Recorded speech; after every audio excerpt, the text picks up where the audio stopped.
So this is a fairly goofy mod where essentially, what if Rome never fell or something like that? You've got goofy things like Teutonic Empire, Eastern and Western Rome, but I'm just gonna come over here and play as the Legion States, which is apparently a Roman colony. I guess we're starting off with strengthening the consulship, and then I'm going to empower the merchants because we know throwing that money at problems usually makes them go away.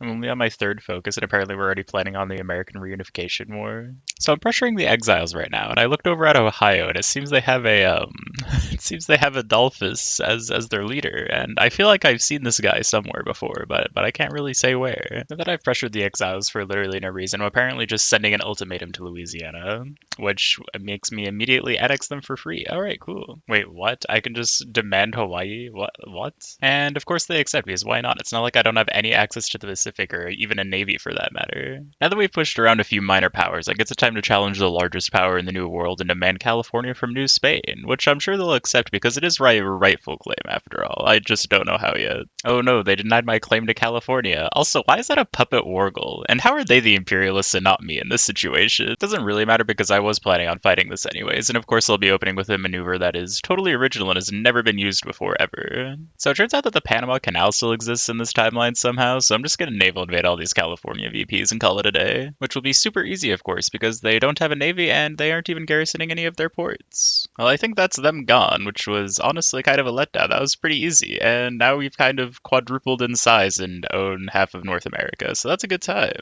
Why can't I just demand Greenland? Sure, why not? We definitely need that. They actually accepted that. Is my entire focus tree just guaranteed free land? What is this? I guess I'll just request support from Eastern Rome. It's not like there's a chance they'll decline it. Constantinople sends their support. Oh wow, that's actually really strong. I just assumed they were going to give me something worthless like 1,000 guns. 30% base fuel gains, crazy. I guess I'm just going to go and encroach on New England's border and see what that does. I don't think that actually did anything, so I guess I'm just going to come down here and figure out whatever this focus does. Alright, our greatest trial has come apparently, and I'm also at war with Texas. That's great. Also, why is it still called Texas if it was settled by the Romans in this timeline? That doesn't make very much sense. It's fine. I'm sure my 6 divisions will be able to hold off New England. And look at how low strength their divisions are. Are they okay? What happened to them? Are they just attritioning in there? What's going on? Wait, same with Texas. They have industries, right? Like they're producing guns and like have met. Nope, they have 3 military factories and 3 military factories. All right, yep, that makes sense. I'm not entirely sure why I'm allowed to seize foreign wealth while I'm still actively at war with them, but I'm not really complaining because look at that. I get minus 25% consumer goods and plus 20% construction speed for an entire freaking year. Why? Whatever the case, we can start the interior offensive now, which actually is nice and tells me who it declares war on. Why couldn't the last focus be more specific like this? Who knows? Alright, interior offensive. Wait, what? What about these guys? I guess we're just skipping over those guys. Funny how it literally said it this time and I still just didn't read it. So the next focus declares war on the rest of them, which is perfect, but I kind of didn't actually set my army up on the front line, so I might just die to that. Luckily I had some divisions trading who are ready to deploy now, otherwise that could have been a little awkward. Oh, their capital is Bismarck. Maybe the mod developers actually did add a few German settlements. Oh, never mind, it actually is a city in real life. I didn't know that. Is this seriously not enough to capitulate them? Go away, get off my map. Thank you.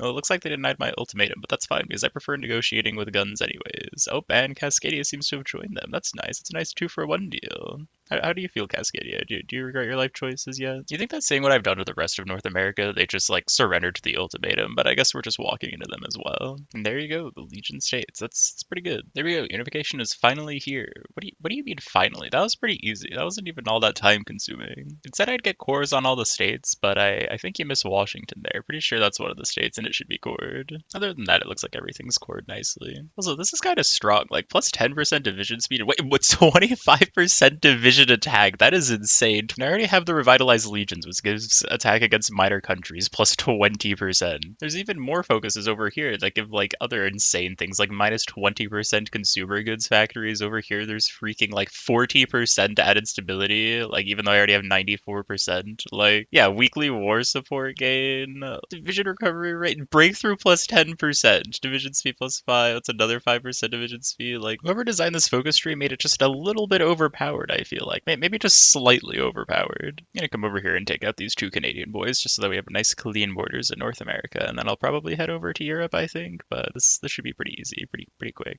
Alright, that makes me happy. Now we can come over here to Europe and see what's going on over here.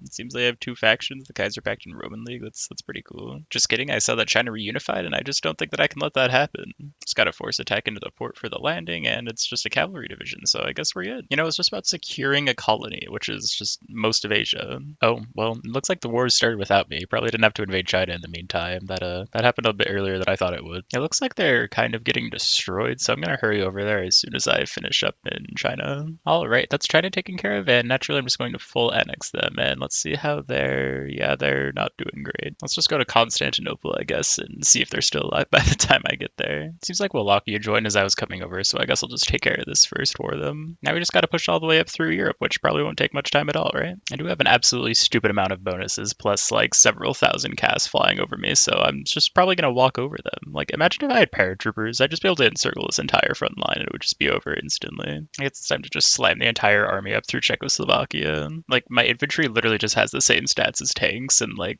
that's not even counting the amount of casts I have, so like it's not really that much of a fair fight, is it? Yeah, it probably shouldn't be much longer now. We just gotta slam the army through into Paris now, and then we should be all set. And I'm just realizing now that Great Britain joined, I guess I have to deal with them too. Seems like the AI also wants to join, and look at them all just grouping up there. They all look so excited. Let me just turn on allied battle plans and see what they're let's see what they're cooking. Yeah, it looks like they're going for the Isle of Man. That's very strategic, very smart. I'm just gonna do the exact same thing as always and land in Dover to the two garrison divisions that they have there. Yeah.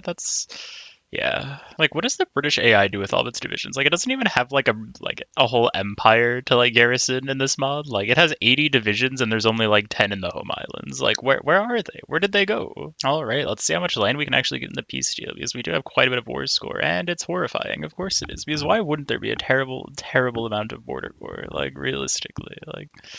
Yeah, what's wrong with the AI? This hurts me. I guess I'll just do a Roman world restore now and just see what that does. So I just did the focus, and I don't think that it actually did anything because, oh yeah, invalid event ID. That sounds about right. Very cool. Thank you. So I know that the other Roman successor states have a focus that annexes the other ones, and I assume that's what it was supposed to do. So I just annexed them with a command and called it a day. I think we're just gonna clean up the borders a little bit and take over this like Hungary or Carpathia or whatever the frick it's called, and then I'm gonna invade the Netherlands, and I think I'm going to call it a day there, I think. Because that's a pretty big name on the map, and I think that just automatically means that I'm winning. So, also, I really don't want to fight Russia and, like, push into the freaking Earls when they have, like, 600 divisions. That doesn't sound like a good time. I think I'll call it a day there. GG's.